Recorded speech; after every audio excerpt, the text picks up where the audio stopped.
Apa itu Om? Itu apa Om? Oh, ini Omni. Omnihead. Anjing bro ini bro. Biar gak hipo. Iya. Repair.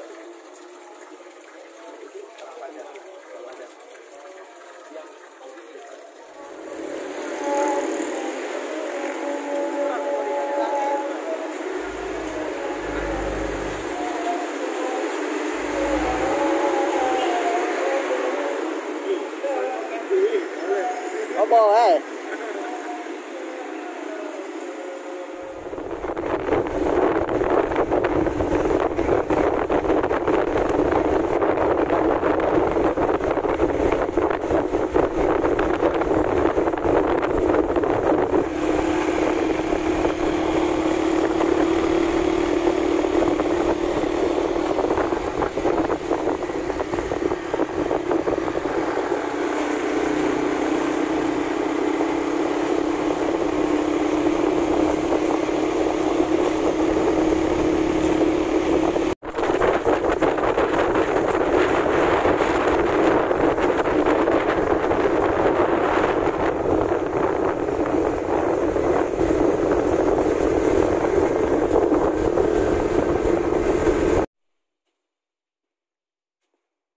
Halo, hai. Coba Trisula.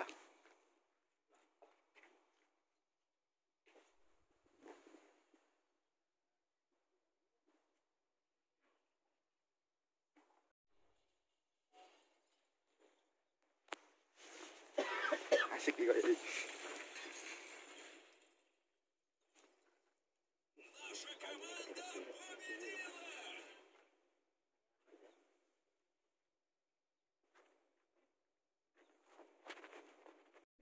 Pasti adem. Salah aku sama cepat Iya.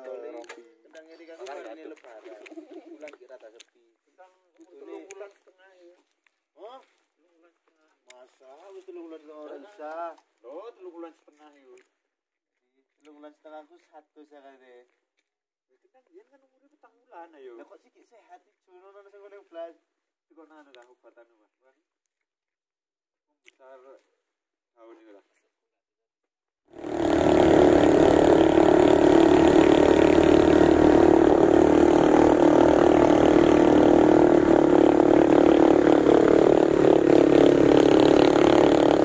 Dia coba di beneran. Bisa teroman. Hah? Oh,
base camp jam 11.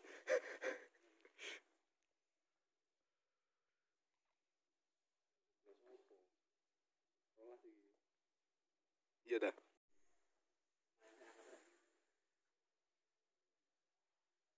Prepare ngeleset.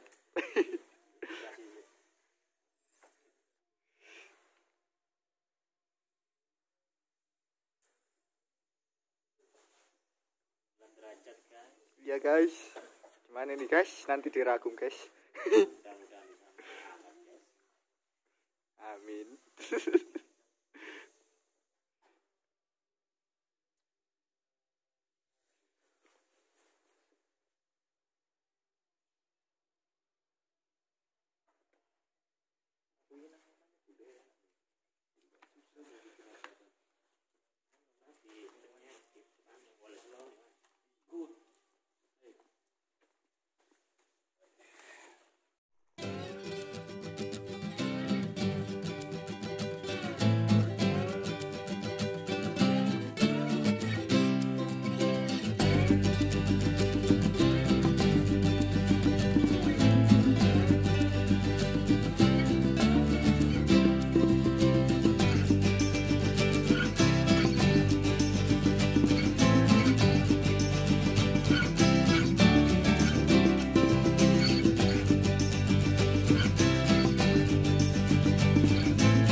Sampai beler-beler.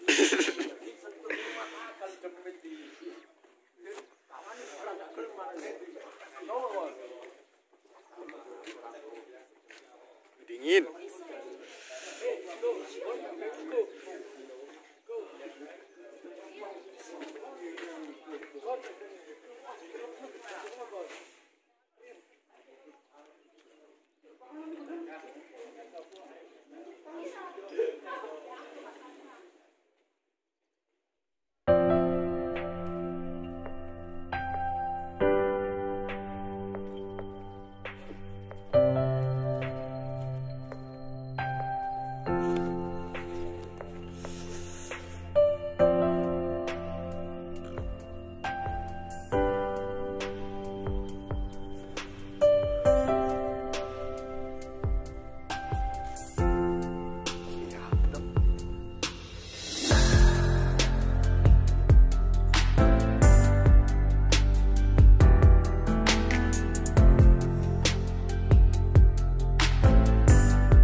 jam sekarang 6:30. Pak ngeter Pak.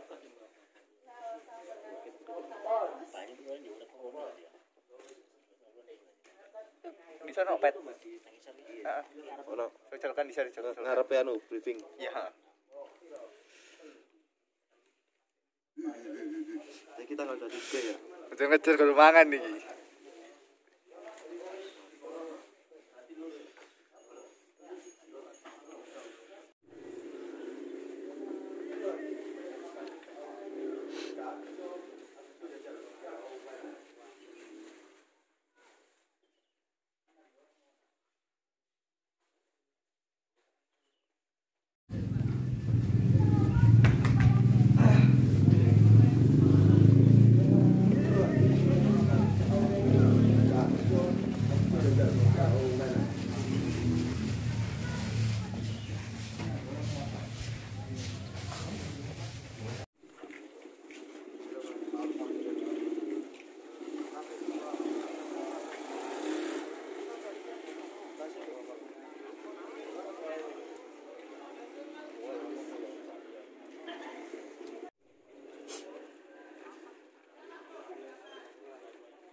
Selagi ada jaringan silakan dimanfaatkan sebaik-baiknya. Sepanjang jalur nanti ada beberapa titik longsor. Mohon dengan sangat untuk berhati-hati meski jalur sudah dibenahi karena kita berjalan beriringan dengan ancaman. Sewaktu-waktu bisa terjadi longsor, sewaktu-waktu bisa terjadi insiden pada kita. Di pos 3 hindari jalan sendirian di malam hari, khususnya di tanjakan karena di situ merupakan pelintasan dari Pantera Padus atau Macan Tutul. Sudah beberapa kali pendaki ataupun pengunjung melihat atau berpapasan langsung dengan Pantera Padus atau Macan Tutul. Terus kurang lebih sekitar 35 menit dari tanjakan di pos 3 sudah kelihatan keindahan Ranukumbolo. Bentang luasnya kurang lebih sekitar 15 hektar. Terbayar rasa capek kita, rasa lelah kita dengan keindahan Ranukumbolo. Di Ranukumbolo mendirikan tenda ada 2 tempat yang sudah ditentukan oleh Taman Nasional. Yang pertama di Panggungan Cilik, yang kedua di sekitaran shelter. Silakan pilih salah satu dari kedua tempat tersebut. Jangan sekali-kali mendirikan tenda di luar camping ground yang sudah ditentukan, karena ada beberapa titik. Ada beberapa pohon yang diikat kain putih dan diyakini oleh masyarakat adat Tengger di sana ada penghuninya. Jadi sekali lagi kita harus memposisikan diri sebagai tamu, layaknya tamu harus punya etika, harus berperilaku yang baik selama di dalam kawasan. Di sana ada tuan rumahnya ada di gambar pojokan. Gambarnya bukan masnya. Iya. Flora, fauna itu adalah pemilik di sana kawasan. Semua di sana itu ada, kecuali Merak. 2005 dilepas liarkan, 2007 sudah punah. Kalau misalkan nanti sepanjang jalur ketemu dengan lutung Jawa ataupun monyet, tolong jangan dikasih makan karena nanti akan berubah perilaku mereka yang ada dalam kawasan. Karena banyak sekali di beberapa gunung, di beberapa tempat di Indonesia, perilaku dari lutung ataupun monyet sudah berubah akibat sering kita kasih makan. Begitu tidak kita kasih makan, mereka akan menyerang kita. Di Ranukumbolo untuk mendirikan tenda ada batasan dan ada pembatasnya. Kenapa dibatasi? Karena untuk mengurangi pencemaran air secara langsung di danau. Karena biasanya pendaki kalau mendirikan tenda pas di bibir danau, main buang limbah, sisa makanan dan yang lainnya itu langsung ke danau dengan alasan kasih makan ikan. Ikan di sana tanpa kita kasih makan pun masih hidup. Jadi tolong dengan alasan apapun jangan cemari air yang ada di Ranukumbolo karena air tersebut kita konsumsi baik secara langsung ataupun tidak langsung. Bagi yang melakukan aktivitas yang menggunakan air, misalkan cuci peralatan masak, cuci muka, sikat gigi, ambil air wudhu, bahkan mau mandi pun dipersilakan, tentu ada tata caranya tersendiri. Caranya bagaimana? Ambil air di danau pakai botol air mineral atau pakai jerigen. Jangan pakai nesting ataupun alat masak yang lainnya. Karena biasanya nesting ataupun alat masak masih mengandung minyak. Setelah ambil air, dibawa menjauh sekitar 10 sampai 15 meter, gali tanah di sana, lakukanlah aktivitasnya di sana. Sisa makanan, sisa minyak, nanti silakan ditibur di sana. Terus kemudian di Ranum Kumbolo tidak diperbolehkan berenang ataupun mandi secara langsung karena air tersebut kita konsumsi.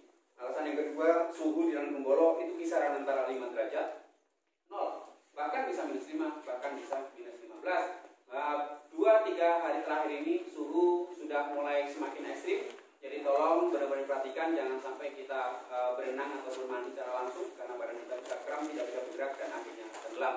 Bahkan mungkin teman-teman yang belum mempersiapkan diri terkait dengan peralatan, terkait dengan perlengkapan sleeping bag terutama, tolong nanti dilengkapi terlebih dahulu karena ini demi kebaikan, demi keselamatan pengunjung itu sendiri. Terus kemudian pengunjung tidak diperbolehkan, air di Ranum Kumbolo dianggap suci oleh masyarakat Hindu, masyarakat adat Tengger. Di sana juga ada bukti batu prasasti yang dituliskan dalam bahasa Sanskerta bahwasannya adalah Rigdeva Kameswara Tirtha Yatra. Tirtha Yatra dalam ajaran Hindu adalah perjalanan suci mencari air suci. Jadi alangkah tidak etisnya kita sebagai pengunjung, kita sebagai tamu itu mencemari air tersebut, sedangkan umat beragama lain memanfaatkan air tersebut untuk kepentingan ibadah mereka. Di Ranum Kumbolo atau dalam kawasan tidak diperbolehkan bikin perapian, utamanya adalah api unggun karena ada potensi terjadinya kebakaran hutan. Alasan yang kedua, kayu di sana juga semakin habis akibat kebakaran hutan tahun 2019 yang terbesar di dalam 20 tahun terakhir. Kalau dalam kondisi darurat atau butuh kehangatan, di sana ada satu titik api unggun yang dibuat oleh masyarakat. Silakan bergabung di sana. Nanti di situ akan ketemu pendaki satu dengan yang lainnya dan juga dengan masyarakat. Akan terjadi komunikasi, akan terjadi sosialisasi. Itu adalah makna yang sebenarnya dari api unggun, mempererat tali persaudaraan, bukan mementingkan ego masing-masing kelompok, bukan membuat api unggun seperti tenda. Mari kita kembalikan lagi makna yang sebenarnya dari api unggun, yaitu mempererat tali persaudaraan. Untuk selanjutnya masalah BAB, kenapa kami sampaikan? Karena sangat penting. Ini demi kenyamanan kita bersama. Perlu diketahui beberapa waktu yang lalu atau beberapa tahun yang lalu, bahkan di beberapa gunung pun banyak sekali pendaki yang BAB-nya itu di sembarang tempat, bahkan di jalur pendakian. Kasihan teman kita yang datang malam-malam di Ranum Kumbolo, sampai Ranum Kumbolo dalam kondisi pincang. Ternyata dia menginjak ranjau darat. Memang tidak sakit, tapi saya yakin pasti pincang. Untuk menghindari hal tersebut, tolong untuk BAB di alam bebas itu ada caranya. Caranya bagaimana? Yaitu kita bisa menggunakan caranya kunci. Yaitu kita menjauh, kita gali, kita isi, terus kemudian kita tutup lagi. Itu adalah cara kita melakukan aktivitas BAB alam bebas. Sekali lagi ingat, kita beraktivitas di alam bebas jangan tergantung dengan fasilitas-fasilitas yang ada di dalam kawasan. Memang di Ranum Kumbolo khususnya ada toilet, silakan digunakan sebaik-baiknya. Bagi pengunjung ketika BAB atau beraktivitas dalam kawasan tidak diperbolehkan membawa atau menggunakan tisu basah. Karena tisu basah berbahan sintetis tidak mudah hancur. Alasan yang kedua, perlu diketahui bahwasannya ketika BAB menggunakan tisu basah, tentu setelah BAB tersebut tisu basahnya tidak akan dibawa turun lagi di sini, pasti akan ditinggalkan di sana. Sebagai pengganti bisa menggunakan tisu kering yang dibasahi, bisa menggunakan air. Tapi tolong botolnya jangan ditinggal apalagi dimasukkan ke lubang. Terus kemudian bagi yang Ranum Kumbolo silakan stay, tolong jangan bikin kegaduhan. Kita mencari ketenangan, kita mencari kedamaian yang ada di sana. Bagi yang melanjutkan perjalanan ke Kalimati atau sekedar jalan-jalan ke Kalimati silakan. SD masih waktu sekitar 3-4 jam. Untuk jalurnya di belakang Camping Ground Shelter Persis ada satu tanjakan cinta. Jangan sampai kita lewat tanjakan cinta membuat jalur baru. Jangan merusak, jangan sampai kita memperparah kondisi yang ada di sana. Kalau pengen membuktikan mitos silakan. Itu hak masing-masing orang. Entah itu mau jalan nggak berhenti, entah itu mau jalan nggak nengok, atau bahkan jalan nggak nafas pun. Silakan. Mana yang terbukti terlebih dahulu. Setelah di tanjakan cinta, di balik itu ada padang savana, Ororombo namanya. Di sana ada bunga verbena, berhasil yang sesvel. Tanaman invasif perusak mengganggu daya serapnya tinggi hingga mematikan tanaman asli yang ada sekitarnya.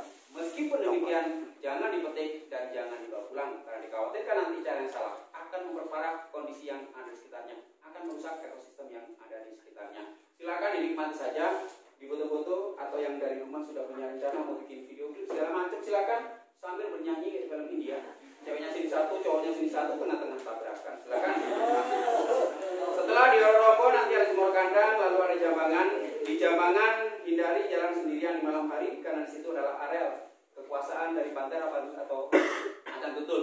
Karena beberapa kali kami memasang kamera trap di beberapa titik, sudah kami temukan juga jejak-jejak macan tutul, jejak-jejak rusa, dan jejak-jejak babi hutan. Itu mengindikasikan mata rantai makanan di sana masih komplit. Jadi tolong hindari jalan sendirian di malam hari. Lalu ada Kalimati, kalau kita gambarkan seperti ini adalah shelter. Ini adalah camping ground yang disediakan. Untuk mendirikan tenda silakan di camping ground yang sudah ditentukan. Di sini ada sumber air, sumber mandi, jaraknya kurang lebih sekitar 1 kilo. Silakan ngambil air di sini. Tolong hindari ngambil air sendirian di malam hari, karena di sini merupakan satu-satunya mata air dan kita berbagi dengan binatang-binatang yang ada di sana, terutama karnivora, terutama Pantera Padus atau sejenis harimau yang lainnya. Toilet di Kalimati sudah dibongkar, sudah rusak, tidak bisa digunakan. Memang ini adalah salah satu toilet dengan view yang sangat indah sekali. Kita bisa melihat keindahan Semeru. Jadi kita mendapatkan fasilitas seperti itu. Karena kondisinya rusak parah, tidak bisa digunakan. Jadi ketika kita BAB di Kalimati harus tetap menggunakan caranya kucing, yaitu kita menjauh, kita gali, kita isi, terus kemudian kita tutup lagi. Tetap tidak diperbolehkan menggunakan tisu basah. Silakan menggunakan tisu kering yang dibasahi, silakan menggunakan air. Tapi tolong botolnya jangan ditinggal, apalagi dimasukkan ke lubang. Terus kemudian bagi pengunjung di setiap simaksis sudah ada pernyataan bermaterai bahwasannya batas aman pendakian atau batas yang direkomendasikan itu sampai di Kalimati. Ini bukan akal-akalan ya, ini bukan rekayasa, ini sesuai dengan rekomendasi dari PVMBG bahwasannya status Gunung Semeru adalah waspada. Status gunung di Indonesia itu ada 4, normal, waspada, siaga, awas. Semeru di level 2, tentunya ada radius aman, yaitu di sekitaran Kalimati. Jadi segala resiko setelah Kalimati di luar tanggung jawab dari Taman Nasional. Klaim asuransi tidak berlaku. Klaim asuransi tidak berlaku bagi pengunjung yang dari rumah sudah membawa penyakit asma, jantung, paru-paru, ginjal, dan yang lainnya. Kalau kambuh di dalam kawasan tidak bisa diajukan klaim asuransinya karena sudah dibuktikan dengan surat dokter yang asli, bukan hasil scanan, bukan hasil fotokopian. Mari kita jujur untuk diri kita sendiri dan mari kita jujur untuk keselamatan kita sendiri. Terus kemudian pengunjung, tapi saya yakin teman-teman sampai di Kalimati melihat keindahan Semeru, melihat kegagahan Semeru, gatel saya tidak menginjakan kaki di puncak abadi para dewa, puncak tertinggi di Pulau Jawa. Silakan, itu hak masing-masing orang, tentu dengan segala resiko yang ditanggung oleh masing-masing pendaki. Kami hanya sekedar relawan, kami tidak bisa menghalang-halangi secara langsung, kami hanya bisa berbagi informasi. Sekali lagi tolong sempatkan waktu di sini sejenak untuk mendapatkan informasi dari kami terkait dengan pendakian dari Kalimati menuju ke puncak, daripada nanti kehilangan waktu selamanya di sana. Sudah banyak sekali korban jiwa, sudah sering kali terjadi insiden di sana. Jangan sampai menambah korban jiwa, jangan sampai terjadi insiden kepada kita. Kami bukan bermaksud menggurui. Saya yakin teman-teman lebih pintar, lebih berpengalaman daripada kami. Tentunya setiap gunung memiliki karakter yang berbeda-beda. Begitu pula dengan Semeru. Ada 3 hal yang perlu diperhatikan sebelum kita menuju puncak. Yang pertama, kondisi fisik kita masing-masing. Yang kedua, kondisi tim. Dan yang ketiga, kondisi cuaca. Jangan memaksakan diri. Bila salah satu saja dari ketiga tersebut yang tidak memungkinkan. Untuk menuju ke puncak biasanya berangkat jam 00 dini hari, jam 01 dini hari, atau bahkan jam 02 dini hari. Nanti 1 jam sebelumnya untuk bangun, prepare terlebih dahulu, bikin sarapan, minuman hangat, dan yang lainnya. Jangan melakukan perjalanan menuju ke puncak di saat perut kita kosong, akan sangat berisiko sekali. Untuk bekal air mineral, minimal 1 orang 1 botol air mineral, dibawa sendiri-sendiri. Terus kemudian untuk jalurnya di belakang shelter persis, di sini ada Rapana, puncak. Sepanjang jalur nanti ada beberapa tanda, pita ataupun string lamp yang diikatkan, yang ditempelkan di beberapa pohon. Ada yang berwarna hijau, ada yang berwarna oranye, ada yang berwarna hitam kuning. Itu adalah tanda-tanda untuk menuju ke puncak. Nanti di sini banyak sekali persimpangan, ada yang lurus, ada yang belok kanan. Ngambil yang kiri saja, karena di sini sangat beresiko sekali. Nanti ketemu dengan jalur yang lama, beberapa ratus meter lagi ketemu dengan batas vegetasi. Medannya sudah mulai berpasir. Berat langkah kita kalau kita berjalan secara lurus, secara normal di medan berpasir. Saran kami, silakan untuk membuat jalur zigzag sendiri. Itu akan memperpanjang jarak, tapi itu akan memudahkan langkah kita dan itu akan menghemat tenaga kita. Silakan nanti dicoba. Di puncak ada 3 aturan yang tidak tertulis yang wajib kita taati. Yang pertama adalah batas maksimal di puncak jam 10 atau jam 11 pagi. Kenapa? Karena dikhawatirkan nanti asap yang keluar yang mengandung gas beracun tertiup angin ke arah pendaki. Kita akan menghirup gas beracun. Beberapa hari terakhir ini sering terjadi hujan abu vulkanik, jadi tolong benar-benar perhatikan diantisipasi sedini mungkin. Terus kemudian aturan yang kedua, di sini ada kawah, jangan dekati karena kawah Semeru sangat berbahaya, sering mengeluarkan lontaran lava pijar. Tahun 2000 ada beberapa ahli vulkanologi meneliti kawah, terjadi lontaran lava pijar dan mengenai beberapa orang. 2 orang meninggal dunia di sana. Ada yang kepalanya hancur, ada yang dadanya tembus, meninggal dunia di sana. Terus kemudian perubahan di kubah lava di kawah, ada peningkatan di sana, ada peningkatan kubah, dikhawatirkan terjadi penyumbatan, tekanan yang begitu kuat nanti akan terjadi erupsi, bisa erupsi freatik ataupun atau eksplosif. Jadi sekali lagi, tolong dengan alasan apapun jangan mendekati kawah. Aturan yang ketiga, di sini ada antena yang terhubung langsung dengan alat seismograf yang ada di pos pantau Gunung Semeru yang ada di Gunung Sawur Kabupaten Lumajang. Jangan didekati, diganggu, apalagi rusak. Karena itu yang menentukan status Gunung Semeru adalah waspada. Aktivitas kegempaan Semeru diukur di sana. Naik maupun turun di jalur yang sama. Jangan coba-coba membuat jalur baru karena dikhawatirkan nanti teman-teman tinggal nama saja. Karena sudah banyak sekali pendaki tersesat ke beberapa zona blank di sana. Ada yang ke arah blank 75, ada yang beberapa blank di sini, ada yang kedalamannya 25 meter, 50 meter, bahkan ada yang 100 meter. Terus kemudian bahkan sampai saat ini pun ada pendaki yang masih belum diketemukan 2016, yaitu Lionel Ducrot dari Swiss yang sampai saat ini masih belum diketemukan. Ketika turun jangan berlarian. Sudah banyak sekali pendaki mengalami insiden ketika turun berlarian terjatuh, terguling-guling di sana. Ada yang kepalanya bocor, tulang lainnya patah, tulang belakangnya patah. Sudah seringkali kami melakukan evakuasi pendaki yang mengalami insiden seperti itu. Kita nggak usah berlarian, nggak sampai 2 jam dari puncak menuju ke Kalimati.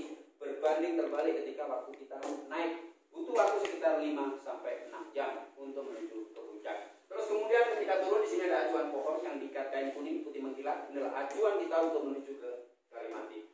Jaga sikap kita, perilaku kita, tingkah laku kita, omongan kita. Tolong jangan sampai kita sombong, jangan sampai kita sosokan di dalam kawasan, karena penghuni dalam kawasan semakin hari semakin marah akibat perilaku dari pengunjung itu sendiri. Kekompakan tim harus benar-benar dijaga karena ini jadi pembeda pendaki zaman dulu dengan pendaki zaman sekarang. Kalau pendaki zaman dulu lebih mementingkan kekompakan tim, lebih mementingkan kebersamaan. Kalau pendaki zaman sekarang lebih mementingkan target. Entah itu kondisi fisiknya tidak memungkinkan, temannya yang sakit pun ditinggalkan demi dia mencapai di puncak. Sudah banyak sekali kejadian pendaki-pendaki yang mengalami insiden seperti itu. Jadi sekali lagi, mari kita kembalikan lagi nilai-nilai kebersamaan. Mari kita nikmati sebuah proses dari perjalanan itu sendiri. Fokus ketika kita menuju ke puncak, jangan gunakan headset, earphone, speakerbox. Kalau speakerbox tidak diperbolehkan masuk dalam kawasan. Kenapa? Karena dibutuhkan konsentrasi yang begitu tinggi. Karena 2019 hampir memakan korban jiwa. Ada beberapa pendaki yang ada 2017 itu ada pendaki yang menyalakan suara speakerbox, terus kemudian ada pendaki lain meneriakkan aba-aba awas batu. Salah satu rombongan tidak mendengarkan aba-aba tersebut. Salah satu rombongan kena batu. Kena rahangnya di sini sempat pindah, rahangnya dari sini sempat pindah ke sini. Jadi sekali lagi, akibat keteledoran kita, akibat kelalaian kita bisa mengakibatkan nyawa orang lain menjadi taruhannya. Terus kemudian di sini ada kata-kata permisi.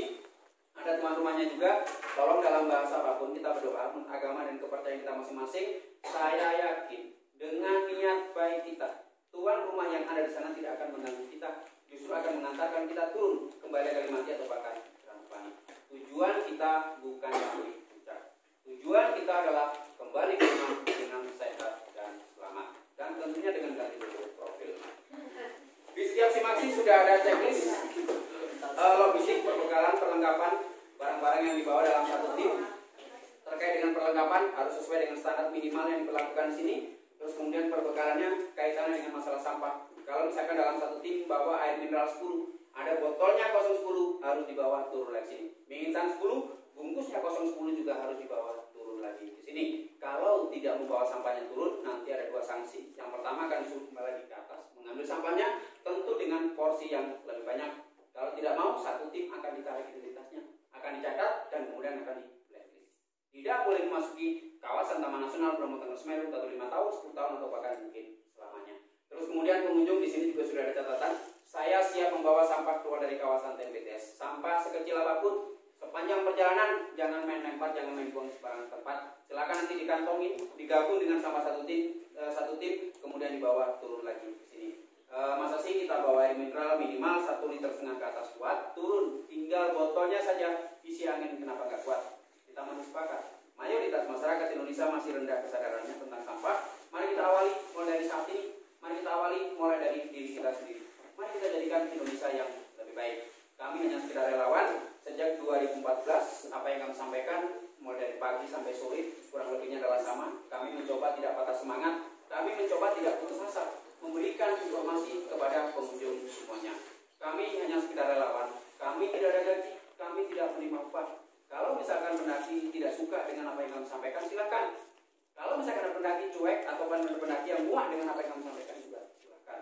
Atau ada pendaki yang tidak suka aturan prosedur yang ada di Gunung Semeru, yang terlalu ribet segala macam, silakan cari gunung yang lain saja. Kita tinggal beli tiket, kita bisa langsung berangkat. Tapi kita tidak mendapatkan apa-apa.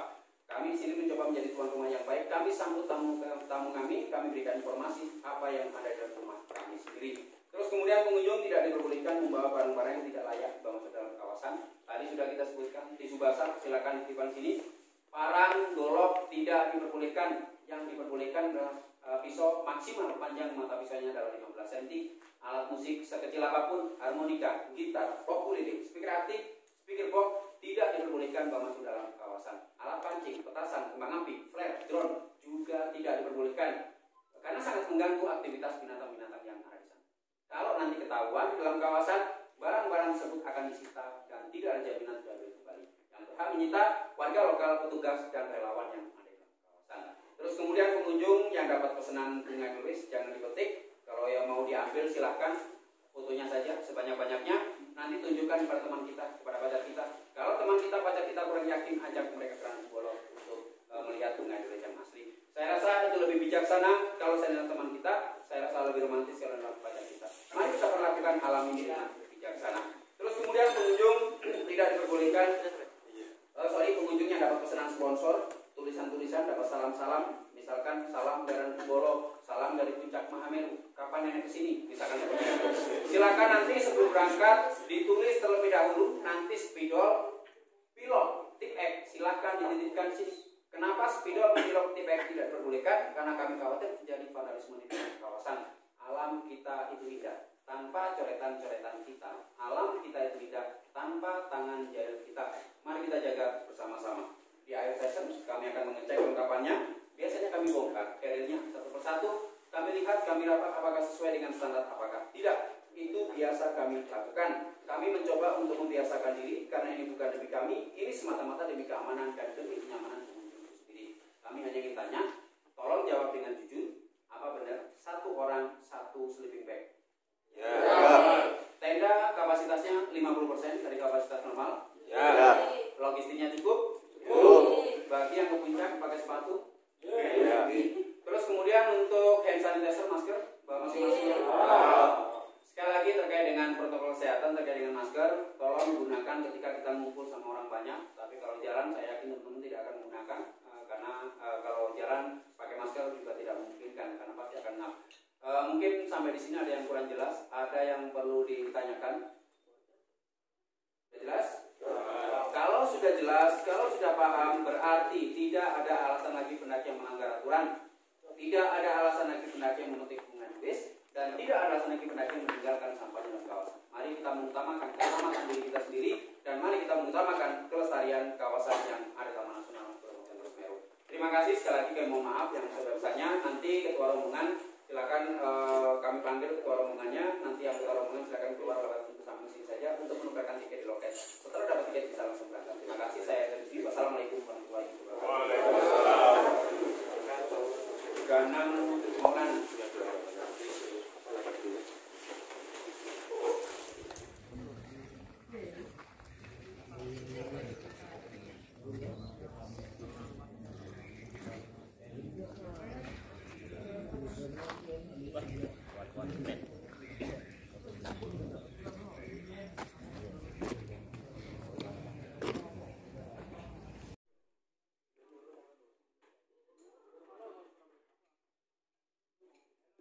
Selesai.